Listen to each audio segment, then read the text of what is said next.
What I'm about to show you is not a news broadcast. What it actually is a bit of an unsolved mystery. 3 of them to be precise. Do you ever go to the store or even order something through the mail? And when that item arrives, it's different from what you were expecting? I'm about to present 3 mysteries to you. We're going to get to the bottom of them.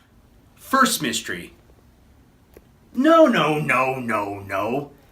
This is the first mystery. I went to Zia Records in Tucson, Arizona just the other night and paid $1.99 for a used copy of freaking UFC? I mean, it's like Randy Couture versus Chuck Liddell in UFC 43. So I go to buy the DVD and I noticed when I checked out and bought the item, it appears to be autographed. Hi, I'm Billy Owens, and I've been brought in to check out these mysteries and give you my professional opinion because I am an expert. I have signed things before. Looks like we've got a Chuck Liddell signature here, and if you look closely, it does look like a real Sharpie was used. This is not a smooth material. It actually has a rough consistency to it, and I don't know if it picks up on the camera, but you can see when the light hits it that it is a different texture where the signature is. So it is indeed an actual Sharpie mark.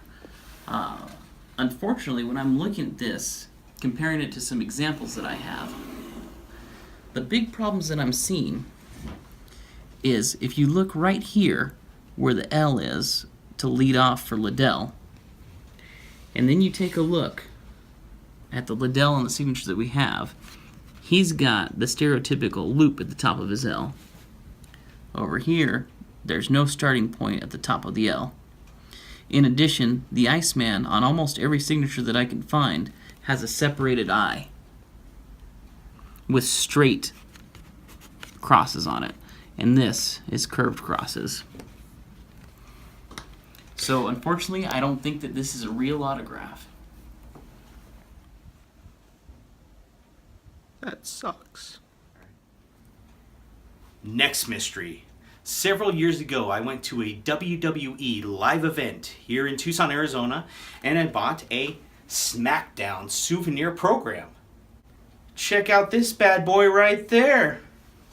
Right there! It was autographed by Rob Van Dam, RVD himself. Possibly. Next up, we have the Rob Van Dam signature. This one is also an actual Sharpie, which you can kind of see with the light. If we zoom in a little bit, we might be able to see a little bit of what's going on here. Get it to focus. So yeah, you can see right there that it's an actual Sharpie. It's not a printing. There's no pixels.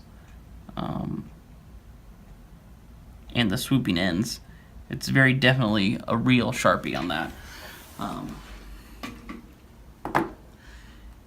And when I'm looking at this, and we're going to look at it as maybe he did a couple hundred of these at the same time, who knows. But we've got the R, the V, and then the D, which, if you take a look at this, is very similar to what we have here. And even going back to a couple of other cleaner signatures, we're seeing a lot of the signature traits in there. This R with, I guess it's a hybrid of a B, I'm not sure, but it's very consistently similar. And the geometry of it, the only thing it's missing is sometimes he puts that signature 5-star on there, but to me, this looks like the real deal. 5-star autograph. Oh goody! I knew it! Now I'll buy this from you, but I'm taking a big risk. I can only offer you 50 cents. Well, 50 cents is a really good rapper. I'm gonna have to say no. It's worth $100, man! Third and final mystery. Several years ago, I ordered a cup holder. See these stains right here? Just kidding. It wasn't a cup holder. It was the autobiography of Hulk Hogan. So I was pretty excited to read it. I dove right into it, and here I am, about to read. And what the heck is right there? Possibly Hulk Hogan's autograph. And the third and final mystery we're dealing with here looks to be most definitely a ballpoint pen or a gel pen of some sort. So this would be very hard to add to a book like this. It's all in black and white. Just wouldn't make sense to print it on there. In addition, Matthew and Simon, very personalized. Looks like an in-person type deal. Now let's compare it to what we've got as far as examples. So right here, the only thing that's really weird about this signature to me at all is the fact that there's this extra little line. One of these doesn't belong. On every signature you look at, the Hogan trails off. This one definitely doesn't look very similar to what we've got going on, but it looks a little bit more legible on that. But then we go to this, and that definitely doesn't look like what he's got going on. But then we look at another hand sign one, and the sloppiness is there. This really telltale bow tie kind of movement right here in the center of the H. It kind of comes up, and it's like he's writing the Hulk part inside the H a little bit, and you can kind of see that swooping through the H here, starting into the L and the K. So right here, maybe he meant to come through, and this is the H, and that's the K at the very end.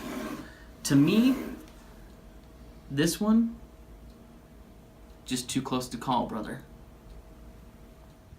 Well, let me tell you something, Matthew and Simon. If you were trying to forge my signature, brother, I'm going to kick you out of the Hulkamaniacs Club, and I'm going to train. I'm going to say my prayers. I'm going to eat my vitamins. And what you going to do when I throw you in jail?